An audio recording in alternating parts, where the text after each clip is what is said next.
Hi, I'm Peter Cohn. I'm here today for the Walk with the Doc. We'll be leading the walk and promoting heart-healthy activities.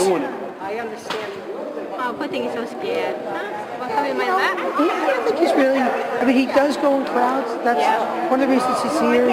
He's trained to be a pet therapy dog. Oh, really? Yeah. But of course, new situations. Yes. Press that, and it resets to 0 steps. You want to do miles, you hit mode, which is the top button here. Yeah, and then you can get some miles, you can do calories, or you can go back to steps. Good morning, and thank you for coming to our first, hopefully a mini walk with the doc. We've actually there's been some interest in some of the other local physicians to do more of these. In fact, where's Stephanie? We were the other night. We were at a Southcoast Physicians Group dinner, and that actually came up. There was a question. I was on a panel for a question and answer. And one of the questions, you didn't plant that question, did you? Somebody asked a question, and it was, how do you get involved with the Walk with the Doc? So I referred them to marketing, and it said that. But the point is that I think people are very interested. So really, the benefits of this is to promote healthy activities, and I think everybody knows that walking and other forms of exercise is one of the best ways to keep you cardiovascularly fit.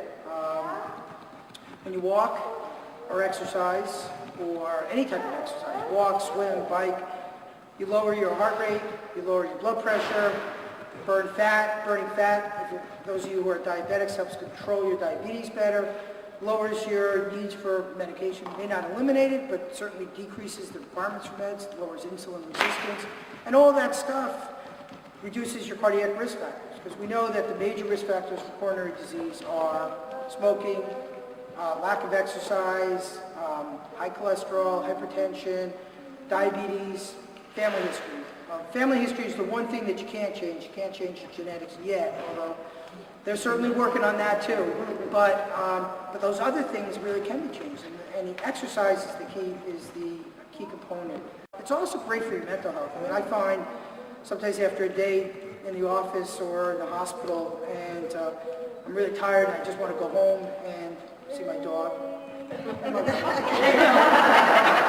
Dogs. But I find it, and the last thing you want to do is, not get home and go to the gym, but if you go, I find that it just kind of decompresses me, and I feel better about it. I think both physically and mentally, you feel better.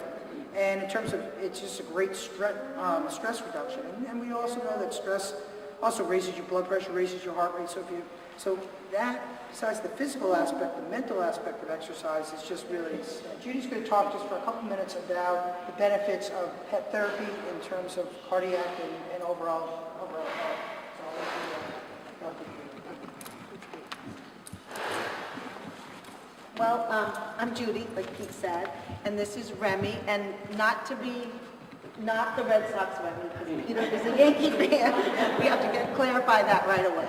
Remy's a Southern dog we rescued from Labs for Rescue. And right around the same time where my kids were going off to college and I was becoming an empty nester, so my children and my husband encouraged me, because Remy's such a good dog, to do pet therapy with him. So I signed up there's a class at CCRI called the DJ Professional Pet Assisted Therapy Program, and we signed up for that. What I've learned through the class is that there's a lot, as we all know, there's a lot of benefits to having pets in our lives and everything. And the National Institute of Health has come up with a lot of, cardiac benefits. Like Pete was saying, pets have been shown to lower our blood pressure, reduce stress, lower our heart rates, and to increase exercise. From a social point of view, they get us out walking, and they get us out exercising and meeting people.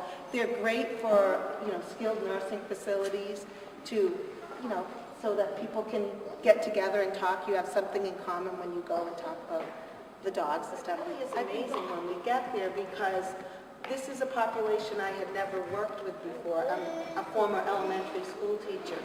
And I have something in common, the dog. And it's amazing because we had one client who lost his roommate of 30 years, and he didn't really talk to me about it, but when Remy came in, he was like, Remy, I've had a horrible week, and he cried, and he talked with Remy, and I was like, oh my goodness. And the clients will always say what they love about pet therapy is they love Remy, and I'm okay, So I'm kind of secondary, but that's okay, I can handle that. I've got 3 teenagers.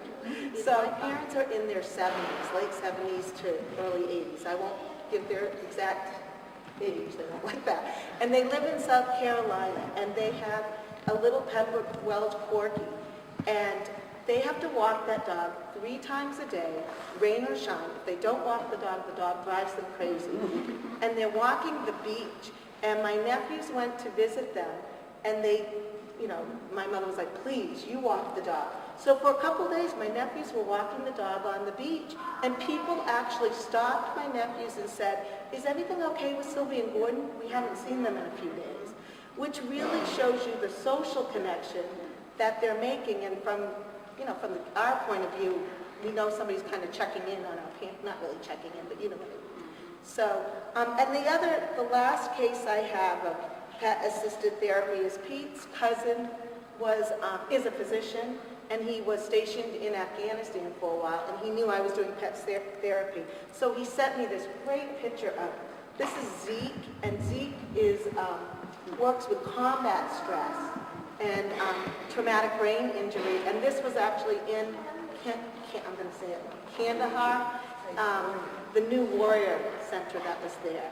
I just thought that was just such a neat picture. So, and we also have to remember our troops.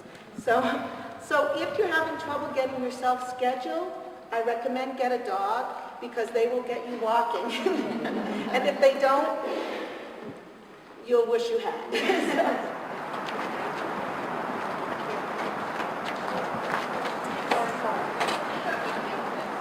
Excuse me, I'm sorry. No problem.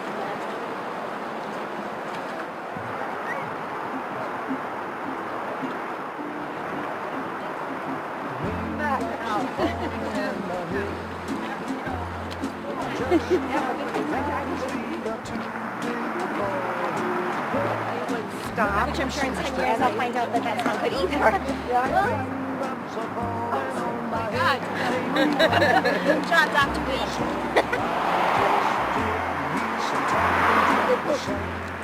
Like my kids join Twitter because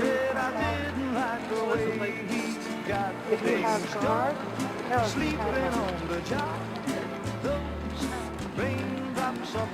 my baby's my grandson. That's exercise. No. It's okay.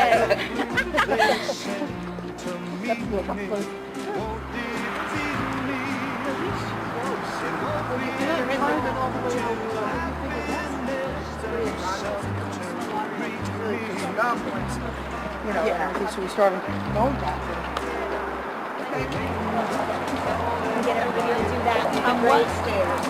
Right, where we went out? Oh, that was. So we're gonna walk around Well, we can walk through or around first.